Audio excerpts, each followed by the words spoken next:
Shalom Ibu, Bapak, Saudari, Saudara yang dikasihi Tuhan. 2 hari yang lalu kan ada bacaan dalam misa tentang 5 roti 2 ikan. Jadi saya teringat, waktu itu saya pulang dari Malang menuju ke Jakarta. Dan saya ada keinginan untuk naik kereta yang termurah dari sana, yaitu Matarmaja. Ya, waktu itu sekitar tahun 98 atau 99 gitu ya. Itu murah sekali. Tiketnya hanya 21.500 dari Malang sampai Jakarta. Saya naik, ketika diantar anak saya masuk ke gerbong, anak saya bilang, "Mah, pulang aja, naik pesawat aja." Karena anak saya melihat tempat duduknya itu dari papan. Ya. Dari Malang ke Jakarta itu kan semalam suntuk. Bagaimana tempat duduk dari papan begitu? Apalagi dia nganter saya ke tempat duduk, dan ternyata di samping saya yang duduk itu seorang anak muda, gondrong, ada tatonya, kemudian juga hitam, ya mohon maaf agak dekil gitu ya. Lalu saya ditarik anak saya, "Mah, udahlah, ayo naik pesawat aja. Toh mama sendirian, nanti ada apa-apa." Enggak apa-apa. Ya, itu keinginan hati saya, pengen naik kereta yang termurah itu, ingin merasakan bagaimana sih ya sebagai orang yang ya mungkin punya uang pas-pasan, dan itu saya ingin merasakan. Anak saya rada kesel juga, ya mamahnya bandel ya. Akhirnya, "Beneran ditinggal nih?" "Iya, tinggal." Nah, saat itu saya teringat firman Tuhan 1 Yohanes 4 ayat 18 yang mengatakan, "Di dalam kasih tidak ada ketakutan. Kasih yang sempurna melenyapkan ketakutan. Sebab ketakutan mengandung hukuman, dan barang siapa takut, ia tidak sempurna di dalam kasih." Saat itu dalam hati saya mengatakan, "Tuhan, Engkau adalah kasih. Engkau adalah kasih yang sempurna. Tolong Tuhan, biar aku tidak takut, dan bahkan memungkinkan aku mewartakan Engkau. Biarlah saya boleh mewartakan Engkau kepada anak muda itu." Saya duduk di samping jendela, kemudian saya nengok ke anak muda itu, saya senyum, dia buang muka. Dalam hati saya berdoa lagi, saya panggil nama Tuhan Yesus. Saya katakan, "Tuhan, hilangkan rasa takut saya, Engkau adalah kasih." Lewat apa ya saya pikir untuk boleh memulai pembicaraan saya dengan anak muda itu. Anak muda itu pergi keluar ke pintu, balik lagi, duduk. Dia menjatuhkan dirinya, duduk dengan menjatuhkan dirinya, sampai papan itu agak terangkat gitu ya. Saya kaget juga. Waduh, beringas banget dalam hati saya. Lalu saya ambil rosario, saya bilang sama tuh anak muda, "Dek, maaf ya, Ibu mau berdoa dulu." Saya bilang begitu. Dia nengok saya, dia diem aja. Lalu saya bilang, "Dek, kalau adik mau, kalau adik lapar, Ibu ada roti.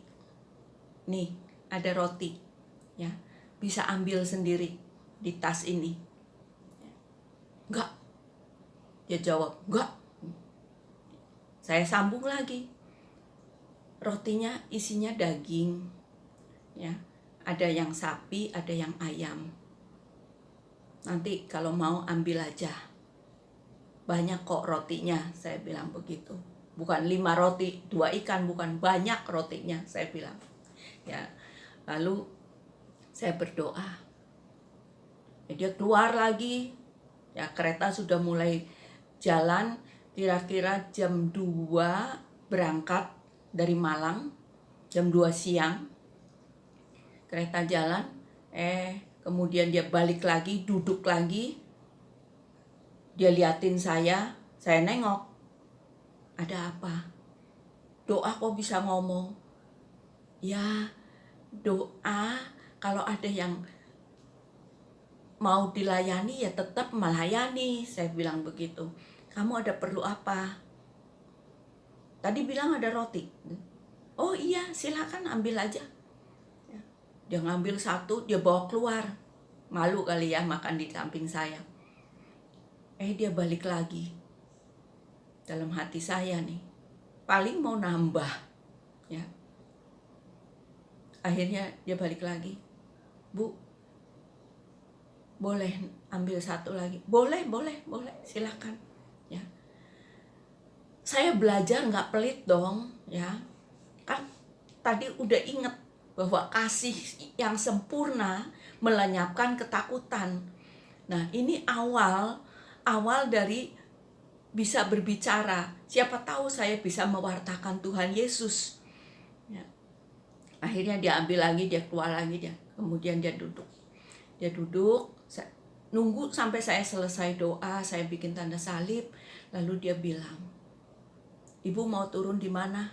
Saya bilang, kan ini kereta sampainya di Senen, turunnya di Senen. Oh iya. Saya tanya, dari mana? Kamu dari mana? Ya tadi kan berangkatnya bareng sama ibu dari Malang. Iya, maksudnya kamu itu aslinya dari mana? Saya bilang. Oh, saya dari Riau. Oh iya. Dalam hati saya, Riau itu kan ya pokoknya Sumatera sana lah ya. Akhirnya saya bilang, paling jauh kemana kamu pergi? Ya cuma Malang, Jakarta, Riau. Pengennya kemana? Pengen ke Singapura, kan dekat, saya bilang. Ya kan? Kan dekat Singapura. Gampang. Kok gampang sih? Kamu berdoa dong. Minta sama Tuhan. Ya, mulailah saya masuk, ya, mengatakan berdoa, minta sama Tuhan. Dia nengok. Emang berdoa bisa langsung ya nggak langsung sampai, saya bilang gitu ya, tapi proses, ya. Asal kamu tahu. Nah, mulailah saya bersaksi bagaimana saya berdoa selama 1 tahun. Saya kepengin ke Yerusalem, ke Lourdes, akhirnya dikabulkan dalam doa 1 tahun penuh, ya.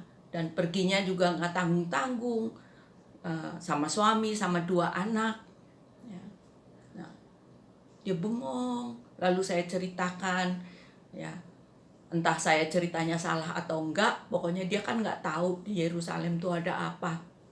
Saya cerita, dan sepanjang jalan, sepanjang malam itu nggak tidur, ya, nggak tidur. Saya bersaksi bagaimana mata saya buta disembuhkan, dan dia mendengarkan. Dan karena sepanjang malam itu udah agak larut malam, udah mau deket pagi kali saya ketiduran. Kira-kira sampai di Purwokerto, sampai di mana ya, pokoknya matahari bersinar gitu ya, matahari terbit. Dia bangunin saya lagi ketiduran itu. Dia pegang-pegang saya, ditepuk-tepuk saya. Bu, itu matahari bagus sekali, Bu. Saya nengok ke jendela. Oh iya, itu ciptaan Tuhan ya, Bu. Dia bilang begitu. Ya iyalah, ciptaan Tuhan, saya bilang begitu. Lalu saya mau ke toilet, dia nggak kasih. Dia larang saya ke toilet. Dia bilang, ibu jangan bu. Kenapa? Aduh nggak layak deh, kotor sekali ibu jangan ke sana. Ya udah saya tahan. Dan ternyata sampai di Senen itu sekitar jam 2 kurang 10 menit kali ya. Jadi dari jam 2 siang dari Malang sampai di Senen jam 2 kurang 10 menit, sekitar itu. Saya turun, dibawain kopernya ya. Kemudian dia pegang tangan saya waktu mau turun, agak tinggi gitu. Dia pegang tangan saya. Saya turun, ditungguin sampai saya bilang, itu suami ibu datang. Oh, ya sudah. Dia ambil tangan saya, dia cium tangan saya. Dan dia bilang apa? Terima kasih ibu, saya merasa lega, saya merasa terselamatkan. Emang kamu kenapa? Saya lagi galau bu, saya lagi gak keruan. Ya waktu itu dia gak bilang galau ya, kalau gak salah belum ada istilah galau waktu itu, tahun-tahun itu. Cuman dia mengatakan apa, intinya seperti itulah, dia lagi kacau hatinya. Tapi dia merasa ada damai. Dan wajah yang begitu beringas yang saya lihat awalnya ternyata menjadi lembut, ada senyum, dan bahkan pegang tangan saya dicium. Dan dia mengatakan terima kasih. Ya, sungguh luar biasa. Bukan 5 roti. Dia cuma ambil 2 roti. Tapi dia mengalami kasih Tuhan. Sungguh kasih yang sempurna dia ngalamin lewat perjumpaan dan lewat cerita kesaksian di mana Tuhan Yesus diwartakan. Sungguh dia merasa terselamatkan. Luar biasa Tuhan kita Yesus Kristus, Tuhan yang ajaib. Ya. Aku wartakan karya agungmu Tuhan, karya agungmu, karya keselamatan. Dimanapun Anda, siapapun Anda, Tuhan Yesus saat ini memberkati kita semua, keluarga kita, saudara-saudara kita dimanapun mereka berada. Di dalam nama Tuhan Yesus, kita selalu akan mengatakan bahwa Yesus Kristus adalah kasih yang sempurna. Tuhan memberkati kita dalam nama Bapa dan Putra dan Roh Kudus. Amin.